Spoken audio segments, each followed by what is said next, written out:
비트코인과 이더리움이 동반 하락하며 단 며칠 만에 2억 5,800만 달러 규모의 레버리지 포지션이 청산되는 이 참혹한 상황 속에서 여러분은 무엇을 목격하고 계신가요?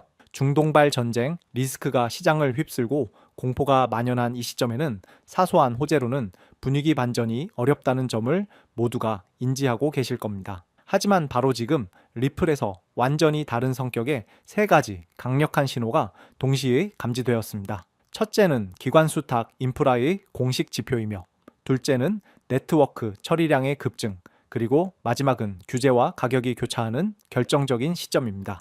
이 세 가지 신호가 단순한 착시 현상이 아니라 거대한 반전의 전조임을 유동성, 구조, 그리고 규제라는 세 가지 관점에서 하나씩 살펴보겠습니다. 가장 먼저 주목해야 할 부분은 유동성 측면입니다. 최근 비트고가 SEC의 제출한 연간 보고서인 10K 공시 내용이 공개되었는데, 이는 단순한 마케팅 자료가 아닌 법적 책임을 수반하는 중요한 수치입니다. 해당 보고서에 따르면 비트고의 총 플랫폼 자산 816억 달러 중 단 5개 자산이 전체 가치의 80.7%를 차지하고 있습니다. 놀랍게도 이 극소수 자산 명단에 리플이 포함되어 있다는 사실입니다. 비트코인, 이더리움, 솔라나와 같은 주요 자산들과 함께 리플의 보유 규모만 약 30억 달러에 달합니다. 더욱 주목할 점은 이더리움이나 솔라나는 스테이킹을 통해 이자를 얻을 수 있는 수익형 자산임에도 불구하고 리플은 이러한 보상 구조가 전무하다는 것입니다.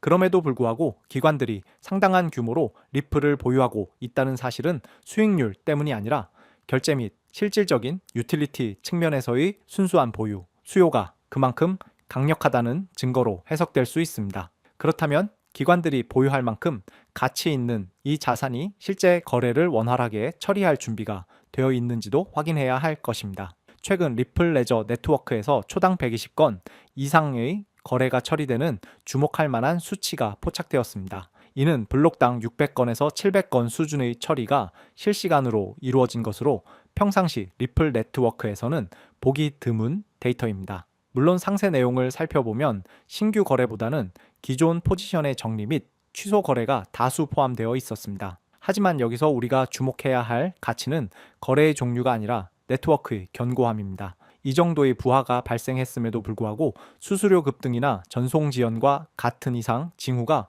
전혀 나타나지 않았다는 점입니다. 즉, 이번 거래량 증가는 향후 기관 자금이 본격적으로 유입되어 실사용량이 폭발할 경우 리플 네트워크가 얼마나 안정적으로 기능을 수행할 수 있는지를 미리 보여준 완벽한 스트레스 테스트라고 평가할 수 있습니다.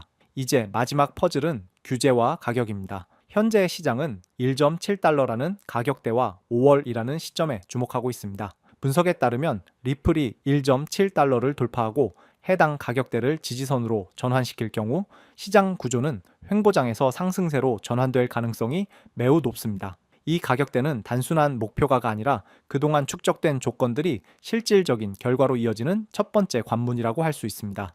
그리고 이 흐름을 가속화할 기폭제가 바로 미국의 클래리티 액트 법안입니다.